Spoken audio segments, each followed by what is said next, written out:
कि केंद्र में बैठी हुई गूंगी बहरी सरकार के खिलाफ आज दिल्ली के बीचों बीच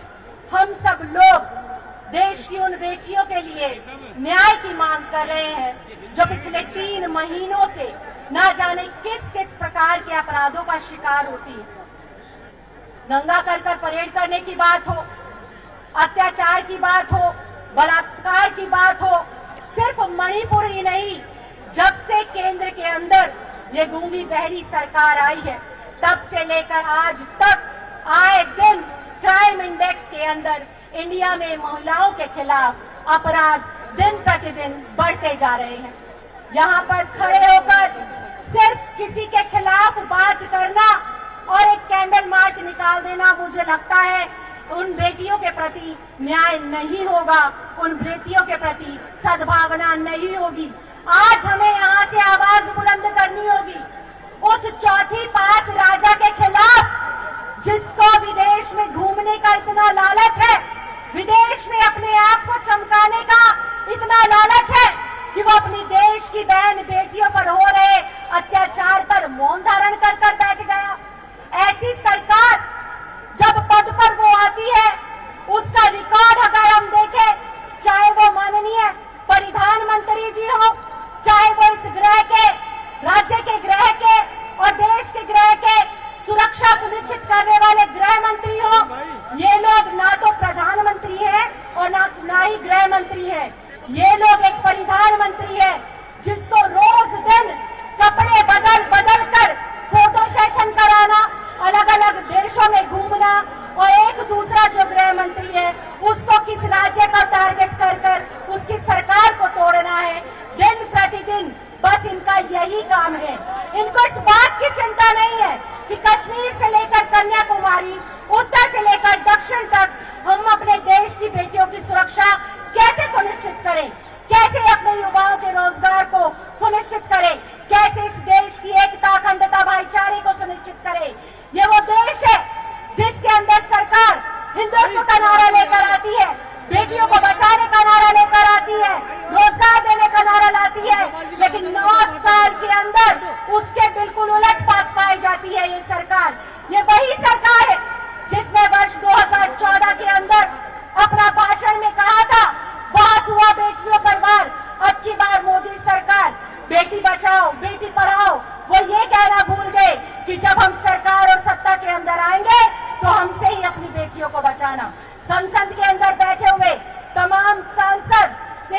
जो बेटियों के खिलाफ अपराध में लिप्त पाए जाते हैं उनको जो है संरक्षण देने का काम हमारे देश के माननीय प्रधानमंत्री, माननीय गृह मंत्री और पूरी की पूरी केंद्र सरकार करती हुई दिखाई देती है। लेकिन दुर्भाग्यवश उन्हीं बेटियों के लिए जब सुरक्षा की मांग की जाती है तो तमाम विपक्ष के लोगों को बाहर का रास्ता दिखाया जाता है। ये वो भारतवर्ष है जिस देश के अंदर जय जवान और जय किसान का नारा बुलंद हुआ था। आज किसान सड़कों पर महीनों लड़कर अपनी मांग को जो है मनवाता है और ये वही संजय सिंह है जब किसान बिल का इन्होंने विरोध करा तब भी देश की राज्यसभा के अंदर उनको निलंबित किया गया था। और वो जवान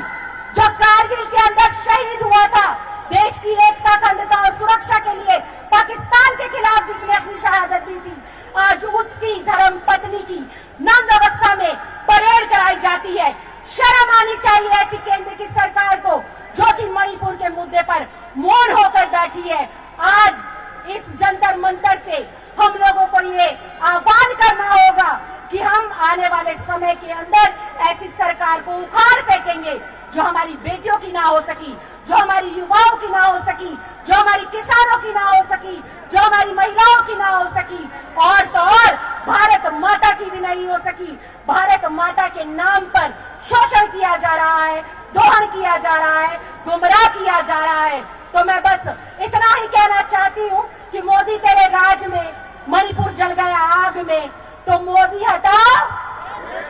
मोदी हटाओ, मोदी हटाओ, मोदी हटाओ। और मैं एक बात और कहना चाहती हूँ, चौथी पास राजा और एक दूरदर्शी नेता के अंदर फर्क इतना है। जब 2019 का चुनाव लड़ा जा रहा था, माननीय मुख्यमंत्री श्री अरविंद केजरीवाल जी ने एक ट्वीट कर कहा था कि अगर भारत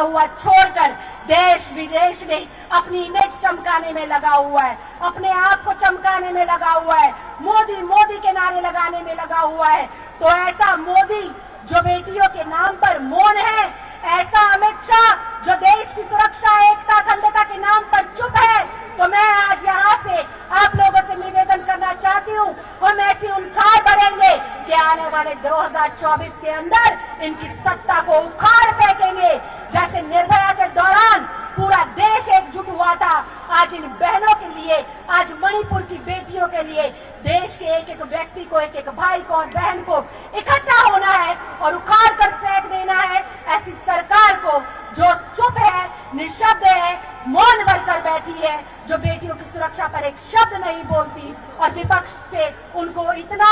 जो है दिक्कत है, इतनी उनको परेशानी है कि पूरी की पूरी सरकार को खत्म करने के लिए दिन रात एक कर देते हैं। तो मैं आज आए हुए एक क्रांतिकारी साथी से, सम्मानित जो है दिल्ली के वासी से यही निवेदन करती हूँ, जहां तक भी हो ज्यादा से ज्यादा इस आवाज को बुलंद करें कि आने वाले समय में हमें पढ़े लिखे लोगों को जो है सत्ता में लेकर आना है। अनपढ़ और आरोपी अपराधी किस्म की जो मानसिकता के लोग हैं उन्हें सत्ता से बाहर का रास्ता दिखाना है। बहुत बहुत धन्यवाद, बहुत बहुत आभार। जय हिंद, जय भारत।